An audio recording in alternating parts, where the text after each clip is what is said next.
Chapter 1. The Ghost in the Static. Part 1. The Graveyard. The ship graveyard of the outer rim did not bury its dead. It let them linger, drifting in the light of a star that had been dying for 10,000 years. Caleb Voss watched the monitors of the rusty star, the amber glow of the cockpit reflected in his eyes that had seen too many horizons burn and not enough reasons to stay.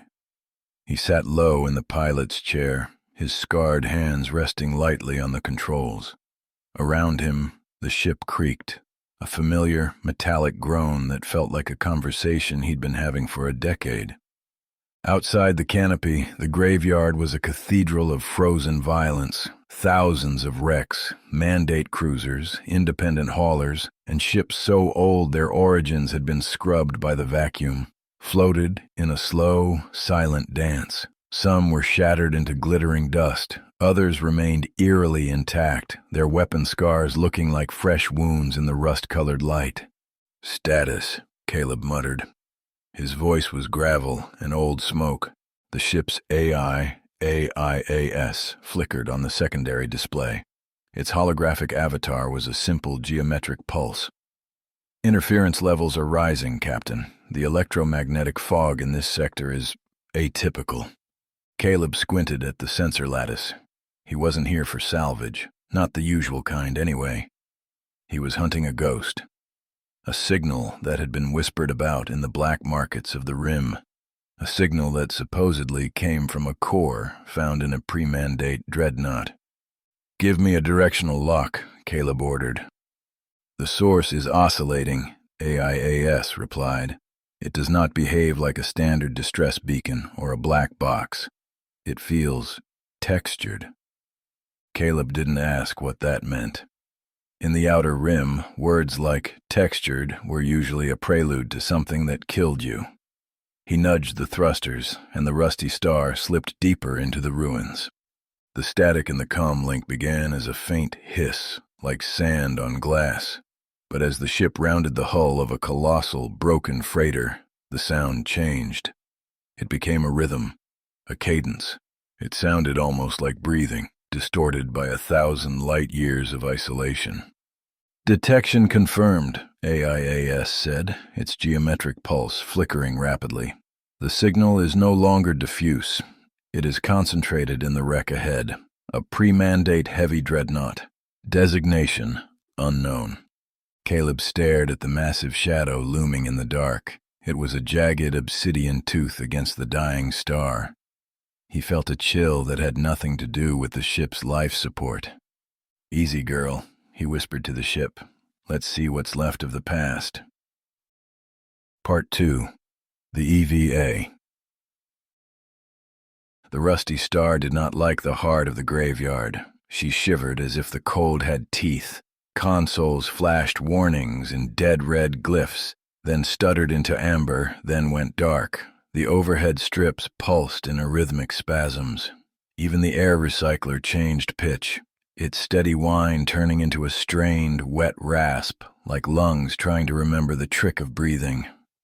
Caleb Voss sat strapped into the pilot's chair. Outside the canopy, the dreadnought hung in orbit like a planet made of ruin. Its hull plates were layered in unfamiliar geometry, as if the ship had been designed by a mind that didn't care whether humans could ever walk its corridors. "Primary navigation is degraded," A.I.A.S flickered. "Interference is escalating. Continued proximity will result in cascading failure of life support within 8 minutes. Caleb did not ask if there was another option. There wasn't. He unlatched his harness and floated toward the EVA locker. The suit smelled of old sweat and antiseptic. When he cinched the torso ring, the suit tightened around his ribs with a slow, unkind pressure, reminding him that breathing was now a negotiated act. "Suit integrity. Nominal," A.I.A.S said. "Oxygen reserve, 4 hours." Caleb fitted the helmet over his head. The world narrowed. His own breath became the loudest thing he'd ever heard. He shoved the airlock hatch open and moved inside. He reached up and tapped the comm. A.I.A.S. If I don't come back. You will return, A.I.A.S. interrupted. Not because survival is assured, because you are statistically stubborn. Caleb huffed a laugh. Proceed. Outer hatch cycling. Pressure bled away, then nothing. The moment vacuum took the chamber, the true silence hit like a blow. Not quiet, not peace, absolute absence. And yet the static in his comm link howled. It vibrated through his skull as if the interference had found a shortcut through bone. Caleb forced himself forward. He launched toward a jagged breach in the dreadnought's dorsal spine. His boots clanged against the hull as the mag clamps engaged. As he moved, the hull's surface caught the dying star's rust light, revealing patterns etched into the metal, lines and angles that looked like instructions written for a reader with too many joints. He crossed the threshold into the interior. Darkness swallowed him. His suit lights pierced only a few meters ahead, revealing a corridor that bent at wrong angles. The deeper he went, the more the architecture felt less like ruins and more like something asleep. Then the static changed. It thinned, briefly, enough that Caleb heard the faintest shape inside it. Cadence, breath, a memory trying to fit into sound. A.I.A.S, he said. You hearing this? No answer, only static. Then, beneath it, a voice far away and intimately close. Cal. His blood turned cold. It sounded like Sergeant Mara Klein, the woman whose body he had left behind on a blackened transport deck when the Mandate's orbitals turned everything into ash. Caleb, you left me. He moved again, because stopping would mean listening, and listening would mean believing. Part 3. The Retrieval. The corridor tightened as Caleb moved, not in width, but in intent. Every time the static surged, the ship answered with a distant groan, metal stressed beyond any logic.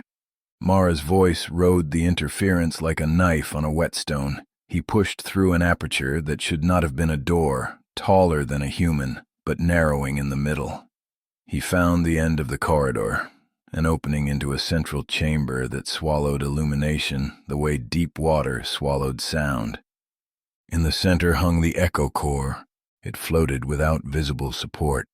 Its shape refused to settle. From one angle, it was a sphere. From another, a polyhedron with faces that didn't match. And it pulsed, not with any light Caleb recognized, but a bruised luminescence that seemed to leak into the chamber without illuminating it. Then the voices came, not one, many. Mara, his father, a child's sob, names he hadn't spoken in years. They layered over one another until language became a storm. Stop, he rasped. Just stop. The chamber answered. Metal groaned. The spiraling walls shifted. The dreadnought was responding to his presence the way a sleeping animal responded to a hand at its throat. Caleb forced himself forward. The core pulsed faster. He reached the dais. His gloved fingers touched the echo core. The moment of contact detonated his senses. Light flooded his visor, white, then black, then that impossible bruised color. He was no longer in the dreadnought. He was in a corridor lit by emergency red, smoke thick as oil. Mara was there, shouting. Then he was a child again, his father's shadow looming. Then he was in open space among ships made of bone. Then the echo core gave him his body back all at once. He slammed into himself. His hands had closed around the core. It was heavier than it should have been, weight pulling in directions gravity didn't own. He forced it into the retrieval case and slammed the lid shut. The moment the case sealed, the chamber's light dimmed. But the dreadnought did not like that. A roar of stressed metal echoed. The walls shifted violently. Caleb didn't wait. He ran. He reached the breach and launched himself into space. Behind him the dreadnought convulsed, its spine folding inward. His tether yanked taut as he hurtled toward the rusty star. He hauled himself into the airlock, fingers clumsy with adrenaline. He didn't stop moving until he was back in the cockpit. The rusty star creaked softly. A.I.A.S. reappeared. "Captain, you're alive." Caleb stared at the case on the deck. "Yeah, for now." Outside, the graveyard drifted in silence again. But it was different. Before, it had been empty. Now, it felt occupied. Caleb reached down and laid his palm on the case lid.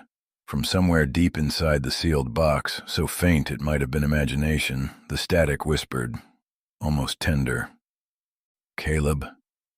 He froze. The cockpit lights flickered once, and the rusty star kept drifting, carrying something that did not belong in any living universe.